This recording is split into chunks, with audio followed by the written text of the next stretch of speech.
Onana is definitely gone now, and he follows Højlund, Rashford, Sancho, Garnacho, and Antony in the exit door. Who could be next? Casemiro set to leave on a free at the end of the season. Could it be Manuel Ugarte? We're going to talk about Manchester United's big midfield revamp. Baleba is the one. Baleba is the one we want. We could be making a move from in January. Elliot Anderson's another one to watch in the summer. One midfielder in January, one midfielder in the summer. United want 2 midfield signings. Could this be a fresh replacement for Ugarte and Casemiro? We know how Barada acts with players after 2 seasons. Ugarte has still got time at Manchester United to prove himself, and I do think there's value in him in some kind of games. But he needs to do enough to prove himself, or he will be getting the axe. We'll talk about Rashford and Barcelona and more. So, hello, and welcome back to Alice Talks Football, and welcome back to your 10-minute Manchester United news, transfer news, and update roundup show, where in today's video, we're going to round up all the latest Manchester United news into 10 minutes late up. I will probably be live tomorrow. I do apologise for no live stream today, but I just had lots on. So let's talk about let's talk about the Onana news, and then we're going to talk about midfield, then we're going to talk about Ugarte, then we're going to talk about Rashford, and if we get time, we'll talk about Mbuma, actually, some interesting stuff there. United and Trabzonspor have just countersigned all the documents for the Onana deal. The deal is completed. So Onana is going. The here we goes happened. Onana has agreed all of this with Trabzonspor, if that's how you say the name of the club. He's on his way to finalise the move. He's actually getting a pay rise to go there, which is absolutely nuts. But you know what? We're going to save like 4 or 5 million a year in his salary. And you know what? Happy days, people. So that is Onana gone. And we knew that goalkeeper was important. We were saying that at the end of the window. But one area that's really important that we can't ignore is the midfield. This was said by The Athletic, which is the best source of information when it comes to news. United's priority in January will be the midfield position, although whether that is still too early for United to revive their pursuit of Carlos Baleba remains to be seen. Now, there's been a few reports going about, and I think it might have been Sean Connolly that actually reported 2 days ago that Manchester United were going to return and make a bid for Baleba in January. I remember discussing that. Was that my live stream yesterday or the day before? That was talk of Manchester United returning for Baleba, potentially making a bid in January for him. And The Athletic are talking about, look, United haven't given up on this Baleba pursuit. They sort of left it with the hope of getting him in 2026. They know there will be competition, so I think they would rather get him early and get him in January. Maybe his value will be a bit less in January, especially as he's not started the season the best. Carlos Baleba, his head looks like it was a bit distracted by Man United. And there was actually reports that, Baleba had sort of given Man United his verbal word that he will join them even about European football. He wants to join the project. So I do think United will go knocking on Brighton's door in January for Carlos Baleba. The player wants the move, but it remains to be seen whether Brighton will sell him. Brighton may still ask for 120 million. United like, no. Brighton might be like, you know what, we'll sell him 85, 90 million, you can have him. And with the funds we're saving with Onana, Højlund, everything going on, United may say, you know what, we've actually raised quite a bit of money in outs. We also know that Sancho, Casemiro and people will be off the books in the summer. Let's go for Carlos Baleba.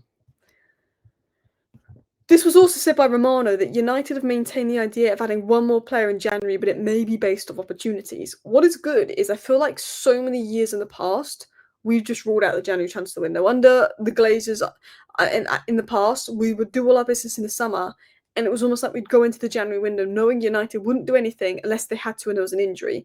AKA Ronaldo left, we brought back Beckhorst in. Ericsson got injured, we brought Sabitzer in. But there's been so many January windows where, we could have got Enzo Fernandez and Julian Alvarez on the cheap under Ragnick or Haidara. We could have got Caicedo the January before under Oli. And United just refused to do anything in January. We've had so many January transfer windows, we refused to do anything. The last time we had a proper January transfer window was when we signed Bruno Fernandes. And we meant to sign him in the summer. And maybe this is a situation with Baleba. Baleba's a summer target. We couldn't get him in the summer. We get him in January. That's what we did with Bruno. He was a summer target. We couldn't get him in the summer. So we got him in January. Because I feel like so many years in the past, we've ignored the January window when we could have used it when we were second in the league to maybe be stronger, when we were fifth to push fourth, when we were having a bad season, and we haven't. So the fact that Romano and The Athletic are saying that United have this idea of looking to get one more player in January, of course it remains on opportunities, and I feel like the reason we didn't sign a midfielder when we couldn't get Baleba is because we didn't want to waste any funds towards getting Baleba in 2026, and maybe United are just looking at players that they'd only get it if it's worth the opportunity. They're not going to bring in a midfielder for the sake of it, a player for the sake of it. But if there's an opportunity there for someone that they like, then they will act on it. Now, this is big, and it was said a new midfielder will join Manchester United in 2026, January. It remains to be seen if it's a top player like Baleba or a deal like Conor Gallagher. But I'm hoping United are looking for a top player like Baleba. One thing about Ineos, and one thing that I think has massively changed since Ineos have come in the door, is they're not looking too much at short-term deals like Wood, like Murta Wood, like Arnold Wood. I think that the situation right now with Manchester United is very much a situation of Manchester United are looking to go for Baleba in January and sign Baleba in January. And if they couldn't get Baleba in January and there was issues with the midfield or there was injuries, I think Manchester United would then go, okay, maybe Ugarte and Casemiro's injured, we need a body, we'll get Gallagher in. But I think United's focus will be let's go for Baleba in January. If we can't get Baleba and there's an opportunity to get someone on loan and we need that player on loan because there's injuries or Ugarte and Casemiro aren't it, we'll go for that layer on loan and go for Baleba in the summer. But I do think the goal is to go for Baleba. Now, another player we're looking at is Elliot Anderson. Man United set their sights on Forest midfield phenomenon, was reported by the People's Person via One Football app. Now, I was actually saying earlier today that United should look to get both Elliot Anderson and Baleba to rebuild the midfield because that's the physical levels we need in the midfield if you're looking at what Ruben Amorim demands. Now, it was also reported today by Football Insider via One Football that United consider a move for Nottingham Forest midfielder Elliot Anderson. Now, it's a very difficult deal to do. You do not want to be dealing with Mr. Marinakis. It's going to be a very expensive deal to do. But I think you go for Baleba and then you go for one of Elliot Anderson or Wharton, plus English, homegrown. That is a quota that we kind of need. He was obviously very good for England versus Andorra. He's a very good player physically, which is what we need, but also comfortable on the ball. Maino is so good on the ball, but lacks the physical ability for Amorim's midfield to. Ugarte is good off the ball, but can't do what we need on the ball to play under Amorim, whereas Elliot Anderson has a little bit of both. He's not as good as Maino on the ball, but he's a lot better than Ugarte on the ball, but he's just as good as Ugarte, if not better than Ugarte, off the ball, and I think that's what we need. Elliot Anderson, Baleba type players, and United have been tracking him, keeping an eye on him, which does not surprise me one bit. And I was looking at it and I'm thinking, United need two midfielders. Elliot Anderson's completed the more final third passes than any other player in the league so far this season. And I look at Baleba, I look at Anderson, I look at Wharton. They're the three names that stood out. And if we could get two of those three, I think that would be enough. For me, two of those three midfielders, Semenyo and a backup centre-back for depth, is the perfect window for me. But can United afford that? Because, Casemiro's leaving. These are going to be pricey deals to do. Casemiro's expected to leave.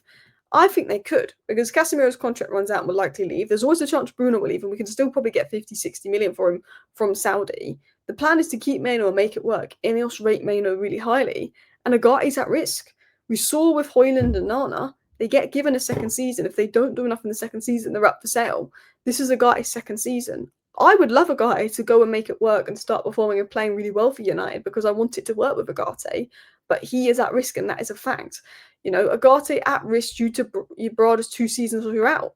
Højlund had 2 seasons, a bit of sympathy with Højlund. He wanted to make it work. He loves United, but Brada and Ineos' thing is if you can't do it in your second season, you're not allowed to stay. So they buy the Højlund replacement, they buy a Onana replacement, and they force them out the door. Are they buying Casemiro and Ugarte's replacement right now? We do know from reports in the past that, AC Milan had a look at Ugarte. There's teams in Italy having a look at Ugarte, and I wouldn't be shocked if he left next summer. I'm not saying he's going to leave next summer, but if Ugarte's in the bomb squad next summer, that would not shock me because I think that's the one signing that Ineos did last summer where there's a few question marks around him. Now, again, I thought Ugarte was really good at some periods last season, but then he had some really bad periods, but overall he's not done enough. But I'm looking at Elliot Anderson, I'm looking at Baleba, I'm looking at the fact that United want to reshape the midfield. And Ugarte could be next in the bomb squad. Ugarte, Bayindir, Casemiro, Sancho, Heaton, Malacia, Onana, and Rashford are all players expected to bring in transfer fees in 2026. Well, Sancho's just gone for good. Rashford's obviously on loan. These look like the exits for 2026. Onana hopefully permanently to raise the funds for two midfielders. And what I know on a guy from sources that I've spoken to is that he could be transfer listed next summer if he fails to impress Amorim. Now, this might surprise people because his football came under Amorim at Sporting and he's only recently in the door for United and United want to give him time. But from sources I've spoken to, the feeling is that if he doesn't have a good season this year, he will be transfer listed, and rightly so. United's policy is give signings 2 seasons and then go and sign their replacements and try and get them to leave. Onana and Højlund were not going to leave until we signed their replacements and they found out they really weren't going to play, and then they decided to leave. If we didn't sign Lemens and we didn't sign Sesko, Onana and Højlund would still be at the club, and we'd have said we couldn't have signed Lemens and Sesko because we couldn't get rid of the players. We signed the players we wanted to replace the players with, and then got rid of the players. We did it a different way, and that's what United will do in midfield. They will sign their midfielders, and that will help force other midfielders out. United want 2 midfielders, one in January, one in the summer. They will be looking at 2 midfield signings. No one thought we were going to get Cunha and Mbeumo. We got both. We did all the attack last summer. This summer coming will be the midfield. I think we could bring in a centre-back for a little bit of depth there with Maguire set to go. But it's interesting. Ineos view Kobe as high priority midfielder. If Maina doesn't have a good season and Amorim does have a good season, then Maina will probably go if Amorim wants him gone, because I think if Amorim has a good season, they will back him over the players. But Maina was viewed very highly inside Man United and at Ineos. That's why they didn't want him to go anywhere this summer. So hopefully he is viewed highly by Amorim soon. And last but not least, there was some rumours the other day that Barcelona were already willing to cut Rashford's loan short, but Romano said that it's a shame to see those rumours, and they're not true, those rumours. Barca are happy with Rashford, they're happy with his attitude, they're happy with the deal, they're just waiting for him to adapt, which is positive news because we need Rashford to do well, because then we get 26 million in the door. Thank you for watching. Bye.